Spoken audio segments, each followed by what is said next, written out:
You're listening to Madibaz Radio, opening up the waves for you to be heard. Welcome back to the last lecture. The lecture by no means you ain't miss, baby. Ever in your life. And we've got Miss Farah Fortune right next to me. And not next to me, but it's okay. It's alright. I'm joking, guys. So we're about to start with that. She was at the PR Con 2016 this year, Yes. as one of the speakers. And obviously, if you don't know who she is Africa Star Communications founder and the biggest, most fiercest, the pit bull in heels of PR. So I gotta say though, like they say the people, but you don't really have that. Like, you just look calm, relaxed, just chilling. Oh, okay. It's alright. Okay, so guys, you heard, you don't want to owe her money. Otherwise, you're going to see a totally different side of what we're experiencing right now. So anyway, guys, we're going to jump right into it. And the theme this year was digital revolution. I'm sorry, I just ran away from it right now. Digital revolution. So I want you to please just explain to those listeners who aren't really got a grasp or understand what digital PR and the evolution and the journey is taken. Okay, so my talk, well, first thank you for having me.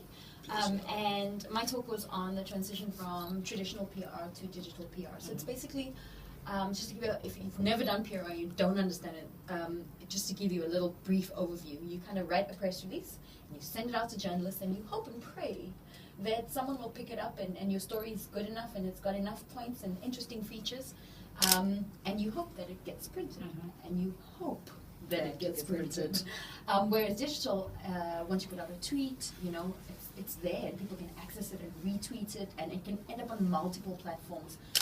So that's really where it was, is how PR is changing from a traditional platform into a digital platform, and where we as PR practitioners need to be going. Yeah. All right. Moving on. You mentioned about when you walked in. Actually, you said, "Well, I grew up in London, England, actually, and the weather or the temperature in the studio is a problem." And we actually wanted to ask you, having lived in so many internationally, actually, the cultural influences, the business influences, and the difference within PR internationally, and having to bring it back to South Africa, the transition and the change and the growth.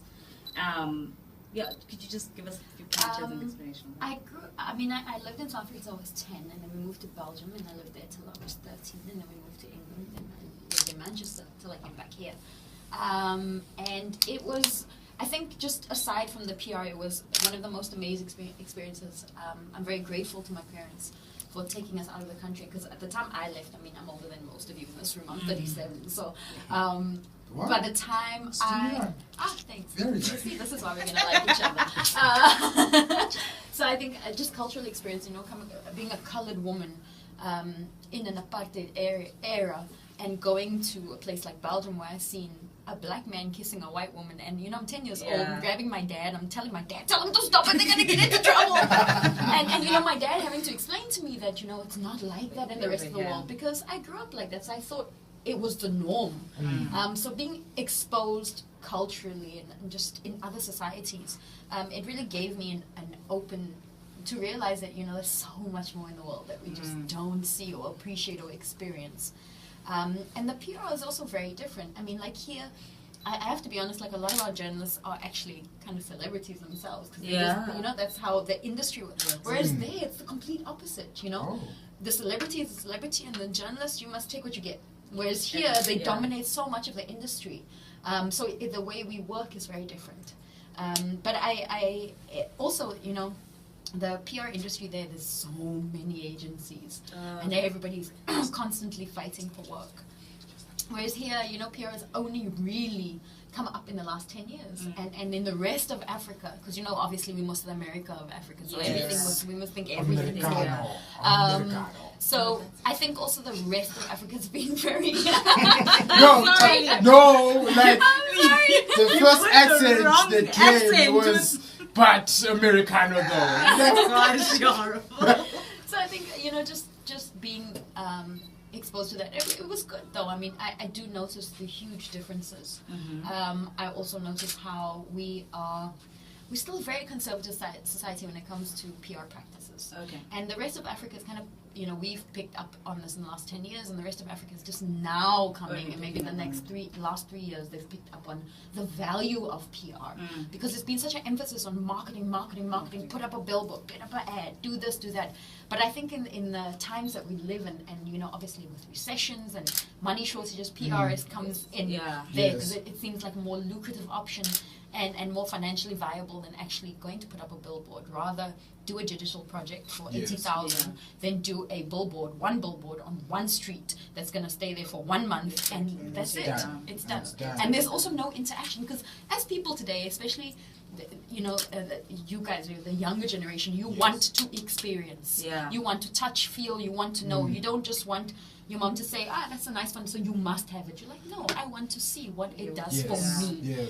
And we've changed like that as a society. So I think PR has changed so much.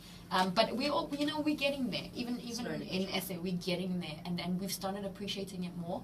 And we've seen that with the amount of agencies that have opened up in the last 5 years, and also just the amount of black agencies that have opened up in the last couple of years, which has been great, because people are realizing now that being black in South Africa, you are a majority. Yeah, definitely. And therefore, having a black PR agency, you understand your majority of your audience, and I think that's where that's why as black people we're actually doing something so much more. So it's been great. The industry has really changed. People are really starting to understand it. People get to see the difference in it now, and also the value in it. Like I said, people are starting to take money from their marketing budgets and give it to PR. Definitely. I'd like to know, right, with the amount of work you've done and so forth, because many people know you now, what makes you a different PR practitioner from the rest of the people that are PR practitioners, upcoming and that are here now? I honestly don't think I'm any different to any other PR practitioner in terms of whether they've done this for years or whether they are just studying PR now. I think the difference is how I've engaged with the people that I work with every day. Okay. Because I think that's really important. I was saying in the talk, I've come up with a lot of people in this industry, people who were just starting out. I mean, I remember being with Kanye Mbao on 21st, and I wasn't even working at a PR agency at the time. I mean, I was working at Clinic, I was doing PR, but it was just for that company. And she was 21. I mean, she was at 21st, and we've been friends since then. So I mean, you're talking like friends. So we've been there, for a while. We have daughters that are the same age as well. So I mean, when you look at it like that, I mean, it's she supports me, I support her, and it makes such a big difference. I'm very grateful. I mean, I know that the young PR practitioners that go into now, they're also going to come up with the people that are going to take. I mean, I remember starting out with interns, and these people are now editors. So it makes a big difference having relationships. I don't necessarily think I'm better than anyone else. I just do the best job I can do. Because I can't, people always say, competition or whatever, but I really think you need to see life as a race, okay? But you need to see it as, when you have horses and they have blinkers on the side, the reason they have that is so that they run and don't go into the lane of the next horse by seeing them. So I kind of live my life like that, because I don't see the point of having to compete with anyone else, because I don't want to be you, and I'm sure you don't want to be me, but I'd like to work with you to make money. So I don't see other PR agencies as competition. I mean, we have this group called the PR Power Group. Like once a month, we have lunch, whatever, and we all own our own businesses. But when I'm busy, I pass on work. When they're busy, they pass work to me. And I think that's how it should be generally. You can't think of people as competition, because what are you going to do? I mean, generally in life, you can't see people as competition, because all you're going to do is compete with someone else. When are you living your life? When are you focusing on yours? That actually makes me think of a post that I saw of, just actually 2 pictures, where one says, who is successful is the one who brings others who are unsuccessful to the platform that he is in, and he who's unsuccessful pushes them away, which is actually great stuff. You have to. I think, everything in life is about karma. Yes. You give out good karma, you get good karma. You give out bad karma, you get bad karma. That's pretty much as simple as it gets. Yes. And I think if you, no matter what you do, if you have really good ethics, I think that's really important to have. If you screw somebody over, they're going to screw you over. That's just life. Like, it's just life. And if you can put that into your business practice as well, you'll really be successful. I mean, it's taken me a long time to get here. But I'm you know, I haven't screwed anyone over to get here. Therefore, I still have friends in this industry, Which is great. which is really good because it's not an easy industry, and it's a very small industry. And you mess up once, and you mess with the wrong person, that's it. Downhill. It's done. Whether you're a celebrity, whether you're in PR, whatever. In this entertainment industry, I've seen many people come and go, and it's all about the relationships that you have with people. All right. It is 14:48, and we're going to go to a short break because we've been speaking for some time. And then we'll be right back, guys, with more questions. Do leave your comments on our Facebook and Twitter pages at Madibaz Radio. You can even call us on 041-583-1995. We'll be right back. I'm going to be nice. I'm going to give the two ladies inside the room the opportunity to choose. Of course, there's three. Of course. Of course, my homie. Your uncle. My homie. First the accent and others. I'm gonna give you guys the opportunity to choose between these two songs. It's DJ Khalid, I Got the Keys, or where is the other one? Jumpman Drake featuring Future. We gotta go with Khalid. Yeah. Got the keys? Yeah, I got Because the we're keys. loyal. Right? Alright. You deserve it. You also say you got the keys? Whatever, man. Okay. Drop your hats, man. Drop your hats. So yeah, man, ladies and gentlemen, DJ Khalid featuring Jay-Z, Future, the whole shebang. We got the keys, man. Don't go nowhere. We still have the ever beautiful Miss Farah Fortune inside, and it's a fortune that you are listening to us. Here it is, laughter and all around fun. 53 minutes past the hour of 2 o'clock, or otherwise known as 7 minutes past, because I say it is 53. But anyway, nonetheless, 7 minutes too. exactly, that's what I said. 7 minutes too. Like these PR people, like trying to breathe. I am trying to breathe. We just hooked you guys up with I Got the Keys by DJ Khalid, as well as Future and the Jigga Man. I love how he laughs. But anyway, I don't think he actually laughs like that. You know, it is for a song. Really? Like, He wants to believe that he lost. Like, okay, I'm sorry. She's being I know. She's just like killing your dreams today. Sure, man. I'm sorry. Like, I'll step back. I'm so hurt. I'm so hurt. How could you say you identify to the ordinary person like myself? What do you mean? I'm also an ordinary person. Oh, okay. All right. There goes that question. No, you know, I always find it, for me, I think it's the thing that we're talking about my daughter now. And, you know, when I dyed my hair blonde years ago, and then I regrew it like this, and I had really long hair, and then I cut it a couple of years ago again. But my daughter was really young at the time I did it the first time. So the second time, it was one of these things where you walk in and then people recognize you because of the hair. Yes. And my daughter was like, she got to the point where she was like, I'm not going out with you anymore because we can't have lunch, we can't go shopping, because we must always take pictures and things like that. And for me, it was very weird because I don't see myself like that. Because me, I mean, I'm going to die like the rest of everybody else. When I eat, I go to the toilet like everybody else. Like, it makes no difference to me. I don't think I'm special to God, but so is everybody else. So I don't really think it's that thing of that ordinary person because we're all extraordinary. Yes. So I can't relate to the question because I don't see that. Whereas, like my staff, they keep telling me, but, because we went out one night and, you know, I don't go out that often. I go out to a lot of events. So when I get to stay at home, like, I like my house. Like, I don't mind staying at home. Mansion vibes. You always gotta be. Well, coming from where I come from, yeah, that's what you guys do. So we went out one night and they were just like, you know what, we can't have fun because you're here and people keep wanting to talk to us. So I've even stopped bringing out my stuff, like, and we're really close. So it's been that thing, but I guess I just don't relate in that way because as much as, you know, I work with so many celebrities, but at the end of the day, we're all people. We all cry when we're hurt. We all, you know, it's all the same. We're all human. And you also see them in that way. I see them in that light. I don't get starstruck, except for Pharrell. I don't get starstruck. Did I tell us Marco? Because Pharrell and he's going to leave his wife for me. He doesn't know it yet. Okay. He's going to leave his wife. Yeah, okay. No, There's I'll nothing tell you. about Frank Ocean. I'm a call him. I can't do anything about Frankie. Okay. Yeah. But Pharrell, I can You do call him call. for me and you tell him. He doesn't even need to ask my name. It's fine. You just, even if he it's doesn't okay. know, it's fine. It's He doesn't fine. even That's have Hits to in be Vegas. He has to be here. Hits in Vegas is what I alright. mean. It's fine. It's okay. Love it. Like, I don't know what to say. But Kaluki, you said it's your uncle, so you gotta make this work now. I'm gonna do it. Needs Okay, to be you done. do, you do that for I'm me. gonna do it. Needs to be done. Choosing clientele. Yeah. Right. Like, how do you choose them? Is it on their appearance? Is there trustworthiness? Is there a system you have? Initially, I'll be honest with you, I have never been at the point with this business where we've ever had to ask someone to join us. Yes. It's always been them coming. Except, a couple of months ago, I was in a club in Joburg and I was watching these boys who I've never heard of before at the time called Mad on Dope. And I was watching them perform and I was absolutely mesmerized. And I literally ran after these boys and like, I'm going to sign you. And within a week, 2 weeks, I'd signed them. Because I just felt like they had something. We're still getting there in terms of their niche, Yes. but they've got something.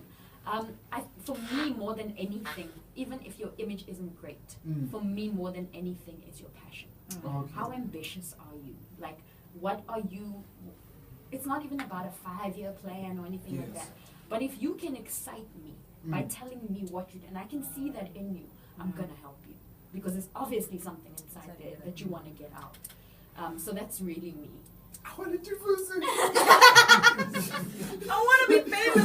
No, I don't want to be famous. I want to do voices. I can't see the passion. You can't teach I think that's passion. the thing also. I think for me, because I'm that person, like, I don't want to be famous. I want to be rich. Like, that's my philosophy in life. I don't care about being famous because that's not going to get me paid. But I want a yacht with this hot oil boy rubbing me down, you know what I mean, while I'm taking a tan. That's my aims in life. Like, You those want are to my... be Beyonce jumping off that 3-story yacht. Do you know what I mean? Jay-Z at the bottom taking that. Okay, maybe picture not of you. Jay-Z. Yeah, we mean Yeah. Pharrell. No. That's what we meant. We meant No, I'm Pharrell here. at the- Oh, okay, Yeah. you there. So I want to be at that point in my life where money doesn't necessarily buy me things, but it gives me freedom. Okay. So I think that's also a lot what I look for is because I need people to understand that fame doesn't necessarily just get you paid. It needs to be a talent. And we have a culture in our society, especially in the last 5 years, which I blame the Kardashians for, in terms of reality shows and being talentless and famous. And that's, I always have a gripe with this. I'm sorry, whoever the Kardashian fan. I don't hate them. I'm very much about talent. I'm very much about if you have this amazing voice, showcase it. If you can rap, showcase it. If you can act, showcase it. But being known for the sake of being known, I have a little bit of a problem with that. Because I feel like people who have talent and work on it consistently and daily, they don't get that opportunity. Definitely. Because they're outshone by the more controversial person, the person who is less dressed. And you know what? Kudos to them. If they want to do that, cool. But I still feel like people who have talent need to be showcased because they work so hard for it, especially when you realize you have talent and you really kick up the level of inspiration to yourself. I just feel like it's unfair that people who come onto TV and they're completely famous for absolutely nothing. Definitely. You know what I mean? And you can make your sex tapes, it's fine. If you get famous off it, great.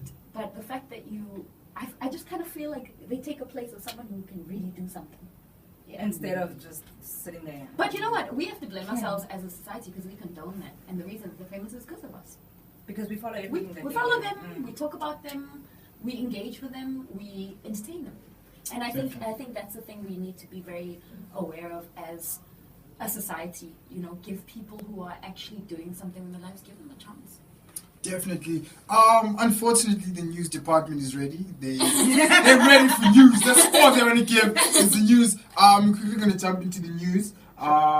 You'll still be around with us. Okay, cool. Let's jump into the news, and when we come back, we're going to talk just a little bit more and close off, ladies and gentlemen. The news with Lelo Nafuma. That's the hour of 3 o'clock. We just had some news with the big homie Lelo Nafuma just telling us what's good, news-wise. And we still have Miss Farah Fortune in the building, And we are about to conclude our good time. Not gonna lie, I had a very nice time. It's been a great interview. It's been very great, off and on here. Yeah. Kudos. Usually, when you do some interviews and it's all great and fun, Yeah, and and then after it's like, So what do we do now? Where do we go? What do Where we do we go again? When does the song end? Exactly. Anyway, guys, it is 3:05, and we're gonna carry on. Going back to the conference, you mentioned how women empowerment is very important, and we all know that your company only employs females.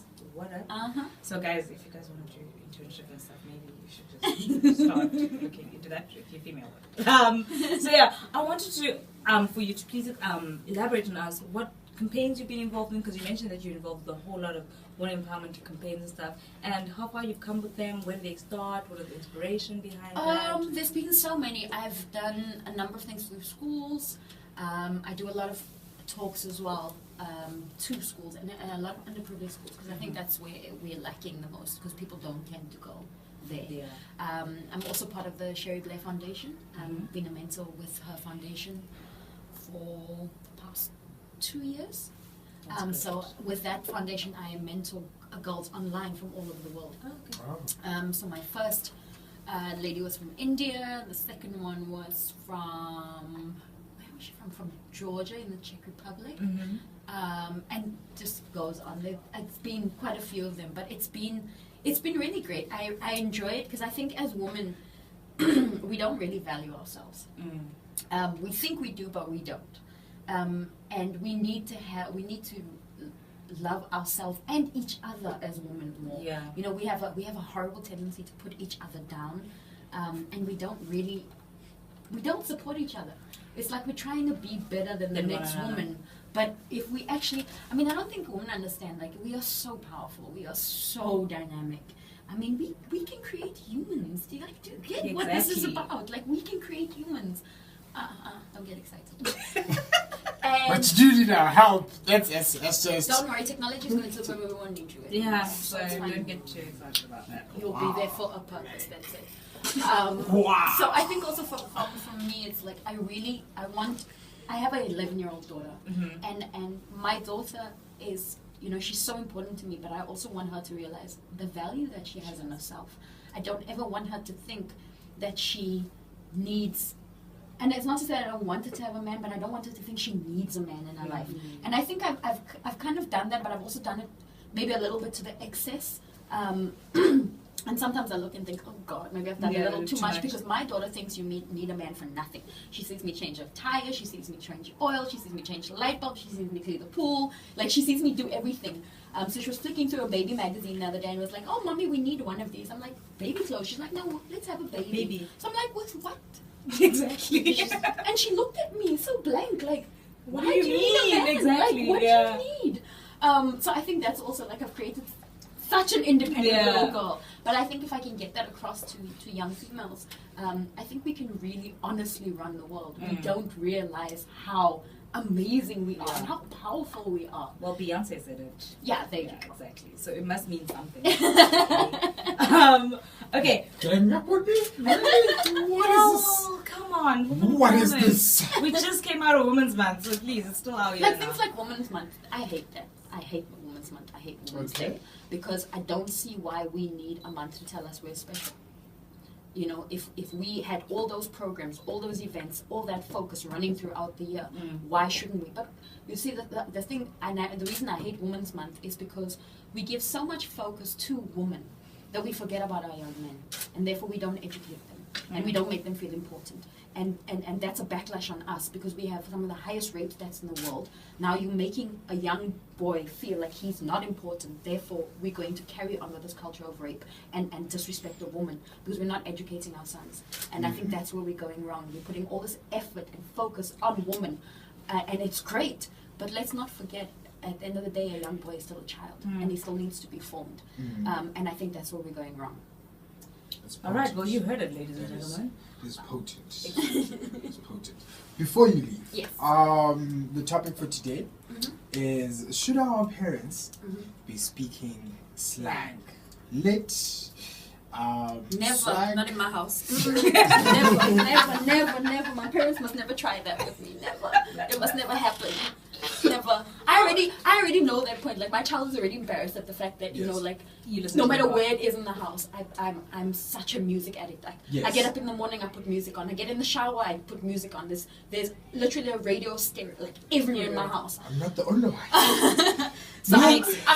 I'm very it's part of my life. I get into the car. If the radio doesn't work, I will take a Uber. Like literally, I'm like that. I need music in my life.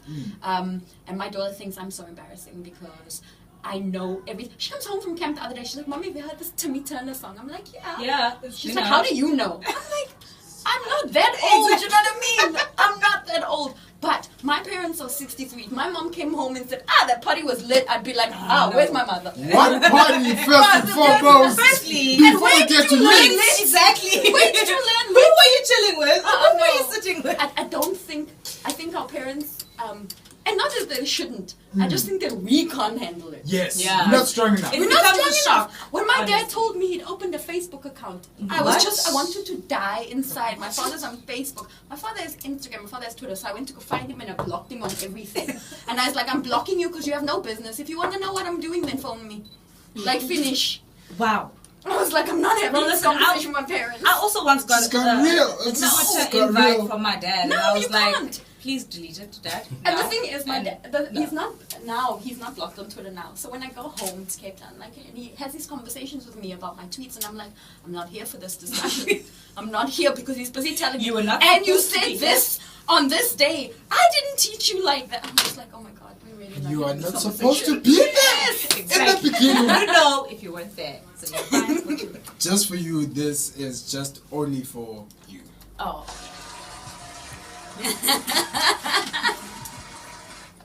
So, no parents should be saying lit, should be on Instagram, or whatever the case may be.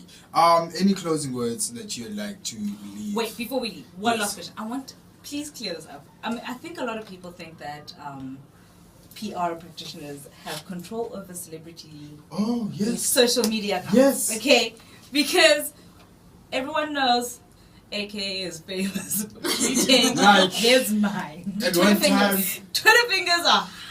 at one time, it was like, no, I deleted Twitter, and then next thing, like, boom, it's like, whoa, But what? now you came back. What's going on? I think you know what, it depends on the person. You can advise. I prefer not to get involved because firstly, I mean, predominantly our clients are male. So if you messing around, I don't want to be seeing your DMs because then I'm involved. Yeah, okay. And also just, I feel like you, on social media especially, it's the one platform that an artist allows themselves to be who they are and allows you to relate to them. And therefore, if you don't necessarily like their music, you might still like them. So I think from that perspective, I don't get involved there. I don't think I should be tweeting for an artist. I'm not a rapper. Okay. But there are publicists out there that do that for their clients. Okay. But I wouldn't advise it. I think if you're going to be a personality or you have a celebrity status, you need to let people know who you are and be honest about that. Because if you're tweeting one way and then you go sit in a TV interview and you do another thing, you're making yourself look stupid. Yeah, okay. And if there's tweets that have been put out and somebody asks you about it, you're like, what are you talking about? And you're like, no, As a I'm not gonna brand, say that's it. not cool for you. Yeah. Great stuff. All right. Well, thank you very much. Any Appreciate closing it. words before we leave? Thank you very much for having me. I've had the most amazing day. Your guys' conference was so professional and done so well. I was so impressed with everything that was done. But it's great to be able to come to things like this.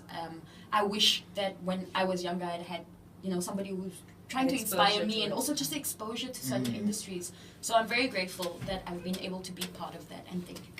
It's a Thank pleasure. you very much for coming in. Anytime between 2 and 4 o'clock, you can just walk I into can this- walk in. Yeah. Just walk in. It's okay. Do It's I don't know. alright. I don't know because I'm lucky I have the hairspray that I have on because Okay. the wind. Yeah, no. It doesn't work. It's not about my life. It's alright, It's not man. about my He life. It's is never alright. been that friendly. Last time. This is the last time I'm giving you this opportunity, ladies. It's either One Day or The Man. One Day Tory Lanez and One Day Tory Lanez and The Man featuring Casper Newvest. The man featuring Casper. Away, Yeah, I was about to away. say. Local is You a gotta go lekker. local. Exactly. It's lekker. Thank you very much. You're listening to Madibaz Radio, opening up the waves for you to be heard.